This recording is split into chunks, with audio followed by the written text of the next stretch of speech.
حضور مسجد نبوی میں تشریف فرما تھے. ایران کے 2 سفیر آئے جن کی داڑھی منڈی ہوئی تھی. حضور کے سامنے آئے تو آپ نے چہرہ مبارک پھیر لیا. فرمایا اٹھا دو ان کو میرے سامنے سے جنہوں نے اللہ کی تخلیق کو بدل دیا ہے. فرمایا میں ان سے براہ راست بات بھی نہیں کروں گا, یہ باہر بیٹھے ہیں, میرے نمائندے ان سے بات کریں گے. اور اسی پر مفتی رشید احمد صاحب نور اللہ مرقدہ انہوں نے لکھا ہے کہ جو داڑھی منڈا ہے روضہ رسول پہ جاتا ہے, حضور اس کے سلام کا جواب نہیں دیتے. جیسے زندگی میں حضور نے چہرہ ان سے پھیر لیا, دنیا سے پردہ فرمانے کے بعد بھی جو حضور کی سنت اپنے چہرے پہ نہیں سجاتا, حضور اس کے سلام کا جواب نہیں دیتے. اب آپ دیکھ لیں کتنا گھاٹے کا سودا ہے. اور میں نے یہ بھی بتایا کہ داڑھی وہ ہے جو پوری ہو, فیشن نہ ہو, 1 انگل 2 انگل, یہ سارے فیشن ہیں, اس پر کوئی ثواب نہیں, کچھ بھی نہیں. اور یہ سب سے زیادہ مظلوم ہے کہ ان کو تانے ہمارے برابر ملتے ہیں اور ثواب ان کو بیچاروں کو ملتا ہی نہیں ہے.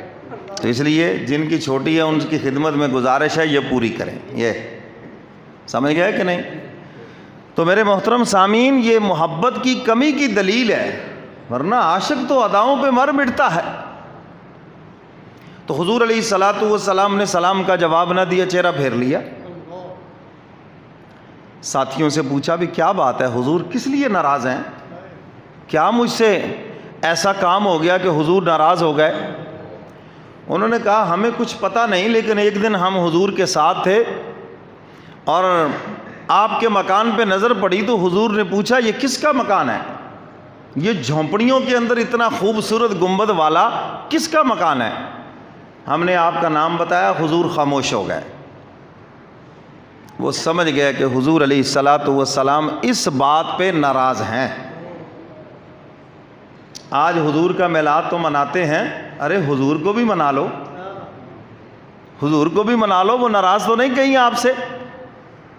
یہ دیکھو حضور کو منا رہے ہیں, دیکھا کہ حضور ناراض ہیں میرے مکان بنانے پر, کہ غربت کا یہ عالم ہے, جھونپڑی تک میسر نہیں تمہارے ساتھیوں کو, اور تم ایسا مکان بناؤ گے ان کے دل جلیں گے. ہاں فراوانی ہوتی تو چلو ٹھیک ہے, یہ تو تنگی کا دور ہے. اور انہوں نے بھی کوئی بات نہیں کہی, کوئی یہ نہیں احسان جتایا کہ حضور اگر آپ ناراض ہیں تو چلو جی ہم ایسے کر دیتے ہیں. آرام سے اٹھے اور مکان کی اینٹ سے اینٹ بجا کے رکھ دی. محبوب چاہیے, مکان نہیں چاہیے. حضور کی رضا چاہیے, حضور کی خوشی چاہیے, مکان نہیں چاہیے. کاش یہ جذبہ آج ہمارے دلوں میں بھی پیدا ہو جائے. سب کہو آمین. ختم کر دیا مکان. حضور کچھ دنوں کے بعد پھر تشریف لے گئے. بھی یہاں ایک مکان تھا وہ کدھر گیا؟ یا رسول اللہ صلی اللہ علیہ وسلم, آپ نے ناراضگی کا اظہار فرمایا اور انہوں نے گرا دیا ہے. تو حضور علیہ الصلوۃ والسلام نے اس پر خوشی کا اظہار فرمایا. محبوب کی ایک مسکراہٹ پہ مکان گرا دیا کہ میرا محبوب خوش ہو گیا. یہ ہیں حضرات صحابہ کرام جو حضور کے اشاروں پہ جان دیتے ہیں, اور ایک ہم ہیں عشق کے دعوے ہیں, حضور کے حکم توڑ رہے ہیں. اشاروں کو تو کیا سمجھنا, اداؤں کو تو کیا سمجھنا, ہم تو براہ راست حضور کے حکم توڑ رہے ہیں اور اعلانیہ توڑ رہے ہیں, جان بوجھ کر توڑ رہے ہیں. ہم بھی اپنا حال دیکھ لیں. حضور علیہ الصلوۃ والسلام تشریف فرما ہے. میری طرف دیکھو, ایک صحابی کے ہاتھ میں سونے کی انگوٹھی ہے. حضور علیہ الصلوۃ والسلام نے بلایا اور اس کو اتارا اور زمین پہ پھینکا. فرمایا میری شریعت میں مرد کے لیے سونا حرام ہے, مرد کے لیے سونا حرام ہے. اور جو حضور کا عاشق ہو,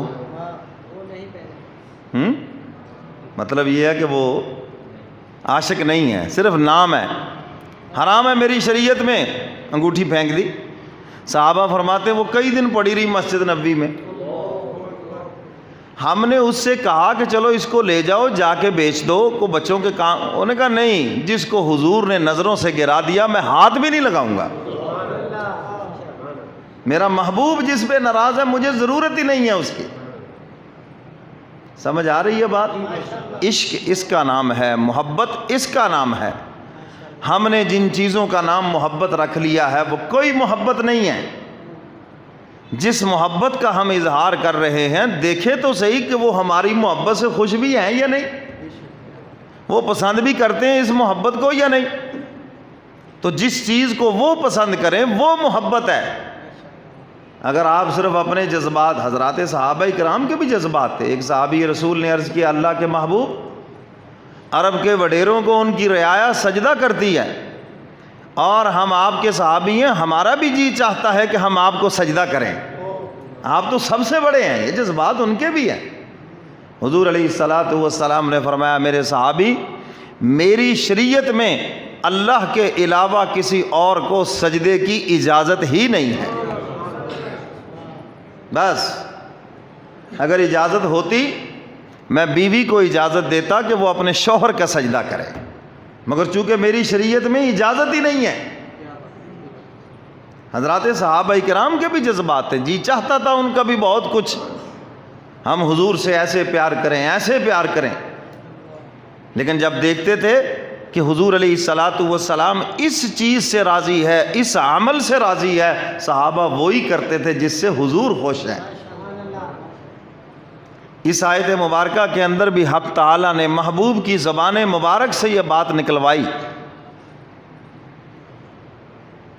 فرمایا, قل ان کنتم تحبون اللہ فاتبعونی یحببکم اللہ.